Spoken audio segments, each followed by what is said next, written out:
fil-katekesi tagħna llum xtaqt li nirriflettu ftit flimkien fuq il-kelma Alla fil-ħajja tagħna, mo speċjali f'kuntest meta aħna nisimgħu ħafna drabi il-kelma Alla, nisimgħu ħafna drabi l-omeliji, nisimgħu ħafna drabi l-eżerċizzi, naqraw kodba spiritwali, naqraw kodba li għalmuna fuq l-iskrittura. Dak kollu li jmisma l-kelma. Kemm min jisma l-kelma u kemm min ma jismax il-kelma eżistih. Nixtieqkom tifhmu kif fil-ħajja nisranija tagħna is-smigħ tal-kelma Alla huwa estremament importanti, huwa essenzjali. Għaliex? Għaliex il-ħajja tagħna nisranija hija mibnija fuq il-fidi u San Pawl jagħmilha ħafna ċara f'waħda mill-ittri tiegħu illi l-fidi tiġi mis-smigħ tax-xandir tal-kelma ta' Kristu. Il-fidi tagħna maħbubin tiegħi ma tistax tikber. Il-fidi tagħna ma tistax tiżviluppa, il-fidi tagħna ma tistax titqawwa, il-fidi tagħna ma tistax tissaħħa. Il-fidi tagħna ma tistax tinżera fina jekk aħna ma nisimgħux il-kelma ta' Ġesu. U allura huwa estremament importanti li aħna nistaqsu lil nfusna.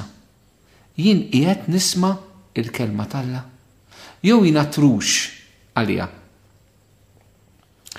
Importanti li nistaqsuha għaliex inkella l-fidi tagħna eżistijej tibqa' ma tikbirx, tibqa' fidi infantili, fidi sterili, fidi li ma tagħtix frott, għaliex mhix immantna kontinwament mis-smigħ tal-kelma.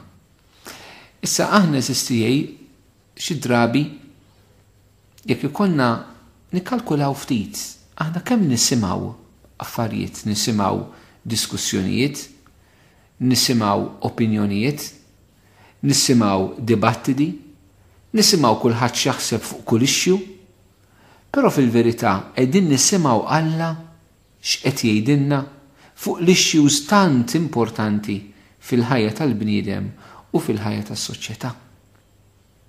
Il-kelma Alla eżistijej dak li qalilna Alla l-imbierek huwa rilevanti għal kull bniedem, huwa rilevanti għal kull żmien, huwa rilevanti għal kull soċjetà. Il-kelma Alla ma kienitx rilevanti għal nies ta' qabilna imma m'għadix illum. Il-kelma Alla mhix tajba għal komunità f'parti mid-dinja għal xi soċjetajiet partikolari u oħrajn li jqisu lilhom infushom jew hekk imsejħa soċjetajiet li żviluppaw isu l-iżvilupp ifisser li aħna noħorġu lilin mill-kelma Alla. Issa l-kelma Alla kienet tagħti sens il-bniedem fera fi żmien meta pereżempju ma kienx l-avvanzi teknoloġiċi.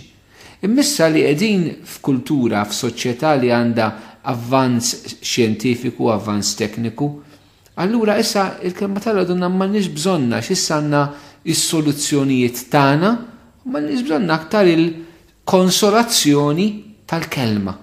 Għaliex issa aħna għandna is-soluzzjoni u mhux il-konsolazzjoni. Xi drabi eżistijej bħal mis-soċjetà tagħna f'Malta. Grazzi Alla għandna ċerti avvanzi iva mill-lat soċjali, ħaġa sabiħa jalla jkollna aktar. Però noqogħdu attenti għaliex ikun tant jingħataw messaġġi fini fis-soċjetà tagħna fejn issa l-kelma Alla kienet il-konsolazzjoni tal-passat, però mhix is-soluzzjoni tal-preżent. Us iktar is-soluzzjoni tal-futur tagħna. Niftħu għajnejna beraħ u noqogħdu ħafna attenti. Għaliex il-kelma Alla hija relevanti għal kull żmien, għal kull soċjetà u għal kull bniedem. M'hemmx bniedem wieħed li m'għandux dritt tal-kelma Alla. Forsi aħna li għandna viżjoni nisranija, viżjoni teistika, naraw li l-Alla tassew preżenti fil-qalb tal-bniedem, Alla preżenti fil-ġrajiet umani, forsi għandna bżonn nibdew nitkellmu minn dritt ieħor, għax aħna nitkellmu minn ħafna drittijiet, però l-bniedem għandu dritt li jisma' il-kelma Alla.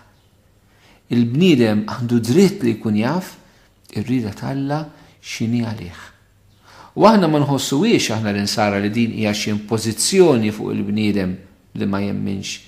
Aħna li nemmnu f'Sidna Ġesu Kristu konvinti li l-kelma tal-Alla, l-Bibja, l-Iskrittura, l-Evanġelju mhijiex għan-nisrani, mija għal-bniedem, għal-kull bniedem. U allura importanti aħna li konna eżistija l-qalbna illi nibdew nisimgħu il-kelma tal-Alla aħna u l-anka li nwasluha lill-oħrajn. Kif diġà għedt fejn m'hemmx is-smieħ tal-kelma, il-fidi tonqos. U meta tonqos il-fidi eżistijej, jibda l-gwaj fil-ħajja tal-bniedem. Ġesu darba minnhom talab għal San Pietru għallu ix-xitan rid jaħkmek imma jintlab talik biex il-fidi tiegħek ma tiġix nieqsa. Jintlab talik biex il-fidi tiegħek ma tiġix nieqsa. Ix-xitan eżistijej jipprova jaħkimna jisir inna l-fidi u jisir inna l-fidi eżistijej billi jisir inna l-kelma. Ta' dan għanna waħda mill-paraboli ta' nżbieħ ta' Ġesu, meta Ġesu ħareġ jiżra il-bidwi, parabola tal-bidwi li joħroġ jiżra ż-żerrija, il-bidwi simbolu ta' bin il-bniedem, Ġesu stess, iż-żerrija simbolu tal-kelma, u l-bidwi xerred din iż-żerrija fuq il-modija, fuq il-ħamrija, b'mod ġenerus ixerred din il-kelma. Però Ġesu jgħidilna fil-parabola li żerrija l-waqt fil-modija ġila sfur u jinqara. U meta Ġesu jispjega din il-parabola l-apostli jgħidilhom illi dik il-żerrija hija l-kelma tal-Alla u dak l-asfur li jinqara huwa x-xitan, huwa Satana. Ix-xitan eżistijej li jipprova jisraq il-kelma ta' Alla minn qalb il-bniedem. Dan hu Satana eżistijej. Ix-xitan li jeżisti.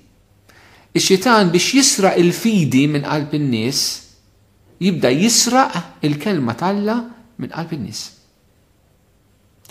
Jekk Ġesu talab għal Pietru biex il-fidi tiegħu ma tiġix nieqsa għax ix-xitan kien se jipprova jaħkmu, jiġifieri x-xitan prova jisraq il-kelma ta' Ġesu minn qalb Pietru.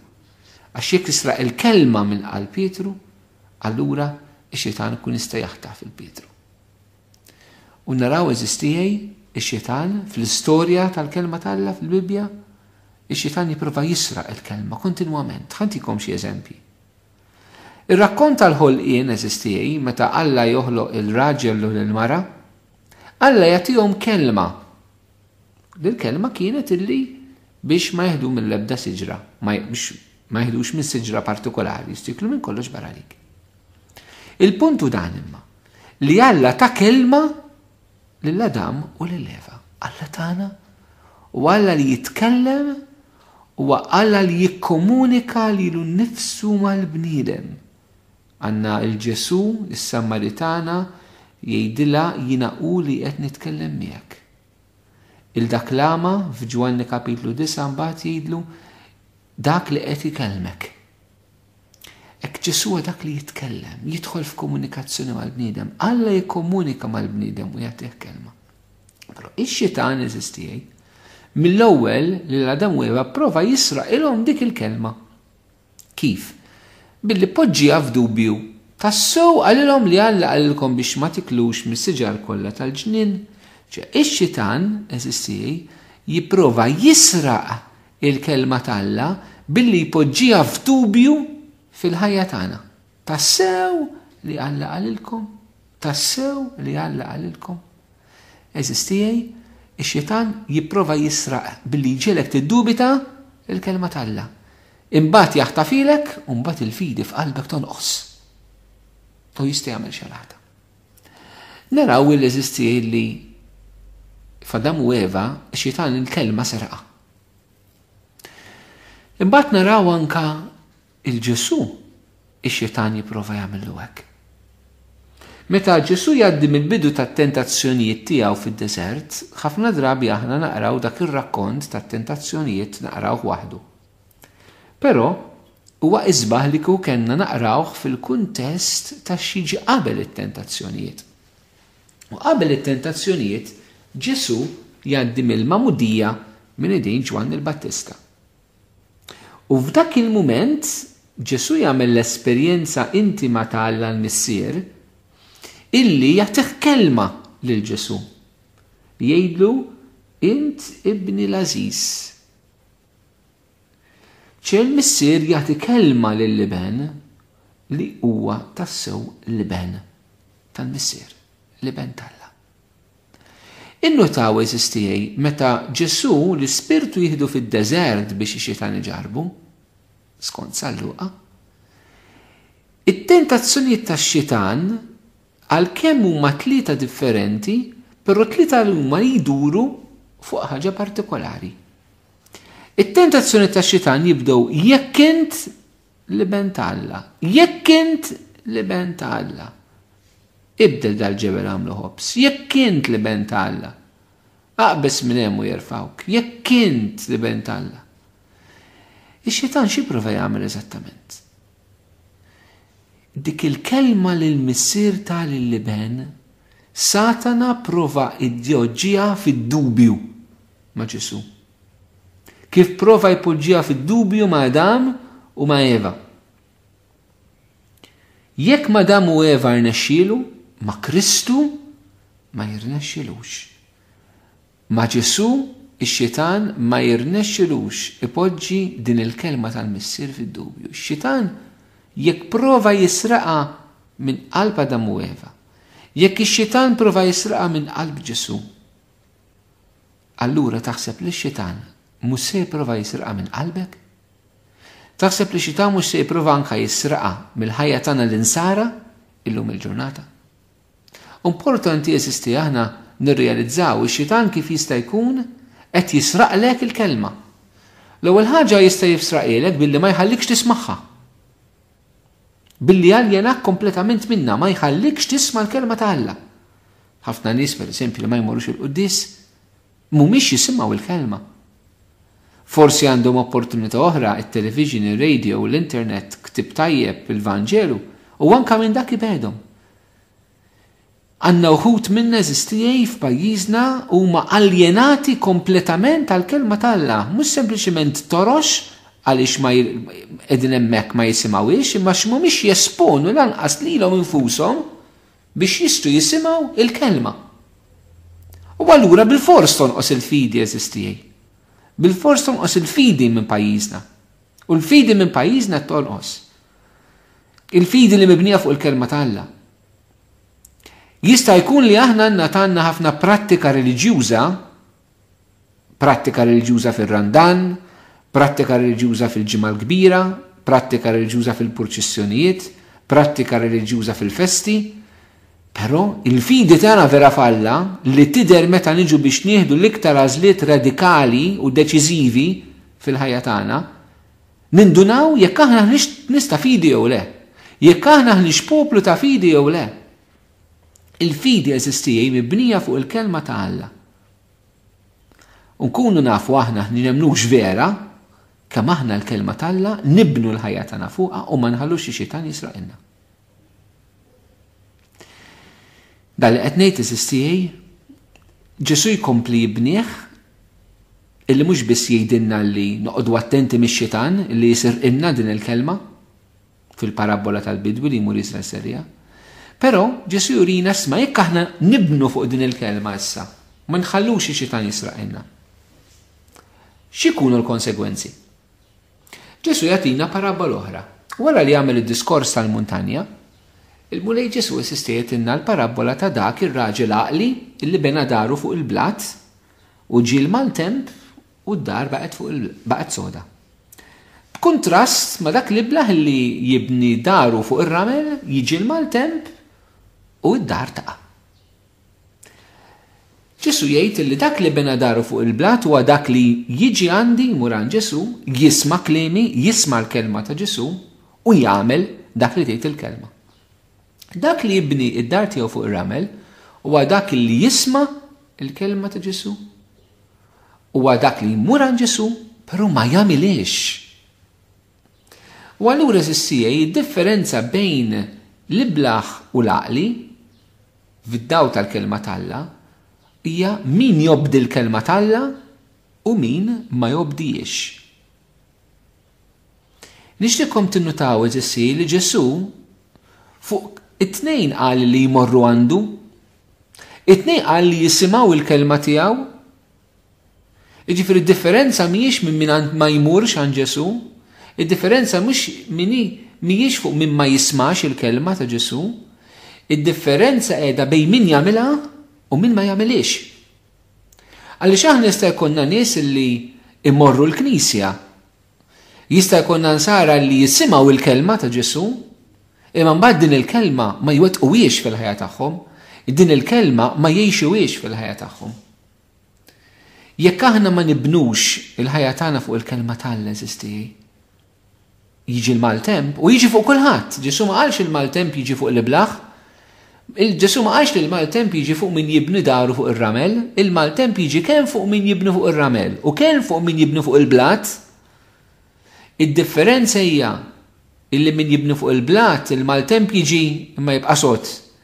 Min jibni fuq ir-ramel il-maltemp jiġi u jitkaxkar. Mela Ġesu mhux qed jagħtina garanzija jekk tagħmlu, jekk tisimgħu u tagħmlu dak li ngħidilkom jien, Ġesu mhux qed jgħidilna ara, jekk tismgħu tagħmel ngħid jien ma jiġrilek xejn. Ġesu mhux jgħid mhux ġej il-kriżi fuqna.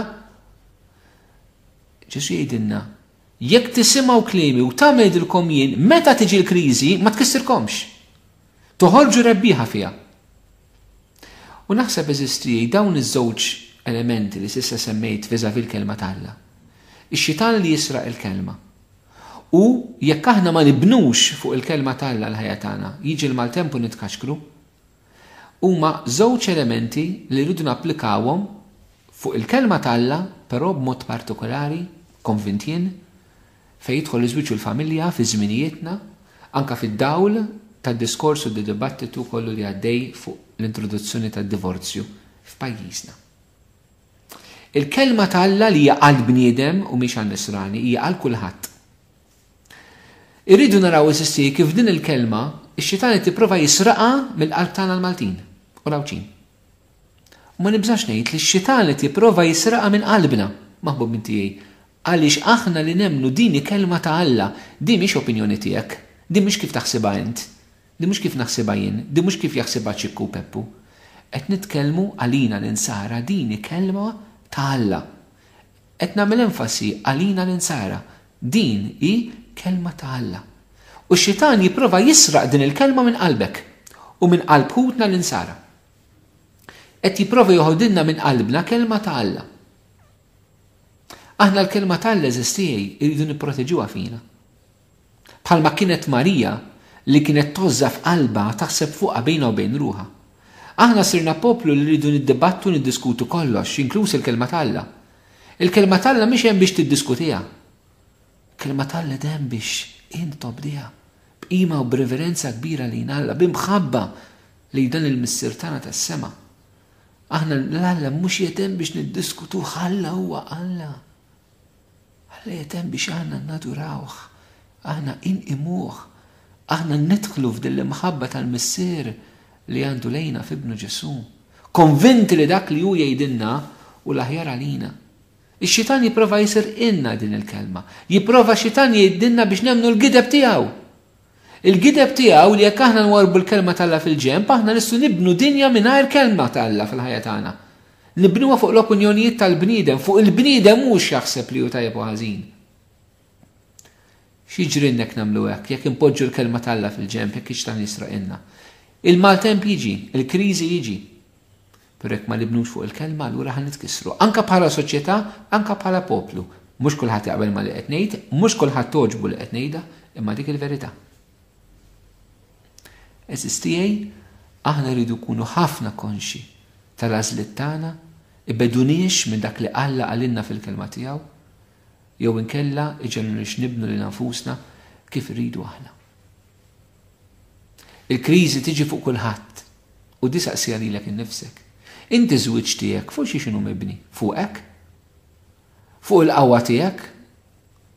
Fuq dak li int kapaċi tagħmel? Fuq kif tifhimha int? Jew mibni fil-verità fuq il-kelma tagħna li mbierek. Issa toqgħodx tgħid martek jew toqgħod tgħid żewġek int, ibda minnek. Fuq xi qed tibni? Jekk tibni fis-sod, tibnix fuqek għax int limitat bħali, int midna bħali. Aħna jiena u inti tnejn dajfin. Ma nistgħux nibnu fuq nfusna għax jekk nibnu fuqna, nibnu fuq id-djufija. Nibnu fuq ir-ramel. U meta jiġi l-maltemp jitkaxkar. Jekk nibnu fuq il-blat il-maltemp jiġi. Jekk tibni fuq Ġesu fuq il-kelma tiegħu, kriżi fi żwieġ tiġik xorta. Però tgħaddi minnha b'mod differenti. Ma tkissrikx magħha, imma żommok granfat mal-kelma li ssir qawwa u jekk tagħmel l-esperjenza ta' din, taf li qed ngħid huwa veru. Jekk m'għamilx l-esperjenza din il-kelma, allura li qed ngħid għalik huwa immaġinazzjoni, ħrafa u ħmerijiet. Però kien doqt il-benna, l-qawwa ta' din il-kelma fil-ħajja tiegħek, allura taf li qed ngħidlek il-verità. U eżistijej, aħna għandna responsabilità li din il-kelma li aħna rċevejna irdu ngħadduha. Għaliex mhix kelma n-nisrani, hija kelma għall-bniedem. Anke fejn tidħol il-kelma ta' żwieġ u l-familja. Aħna rridu nwasslu r-rida ta' Alla għall-bniedem. Ma rridux naħbu r-rida ta' Alla mill-bniedem, aħna rridu nwasslu r-rida ta' Alla lill-bniedem u mhux naħbuha minnu. Aħna l-insara għandna din ir-responsabilità illi minn mhux nisrani m'għandux.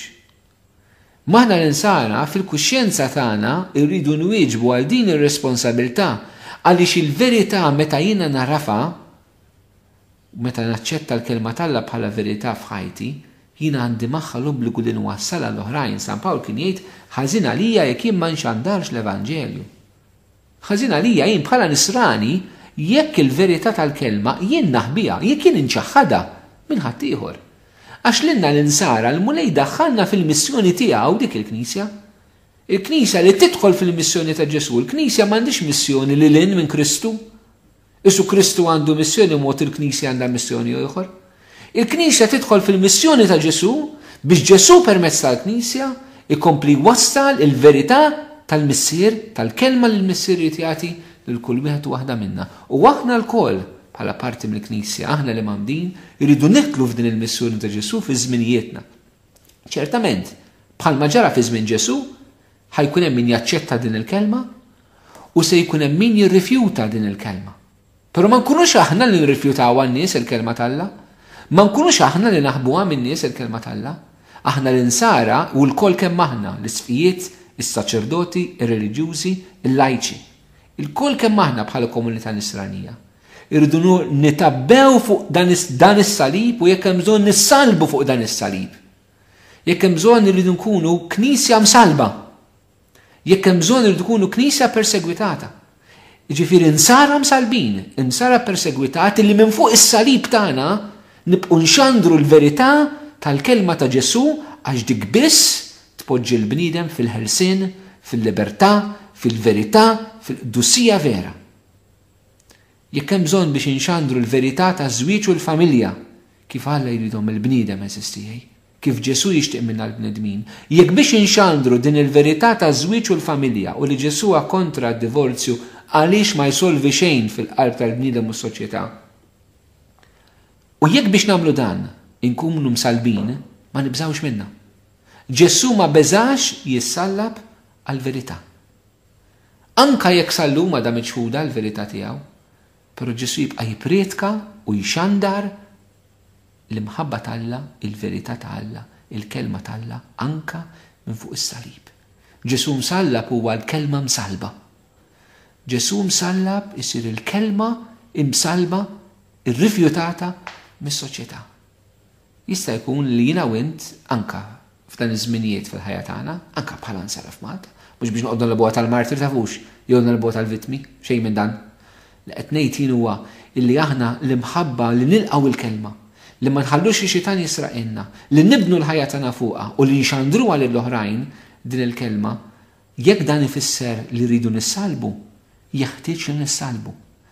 Jeħtieġ li nissalbu bil-konvinzjoni u bit-twemmin li l-kelma msalba ma tkunx l-aħħar kelma, li l-kelma qed terġa' tirxoxta, terġa' tuħu l-ħajja fil-qalb tan-nies ma' Kristu l-xoxt.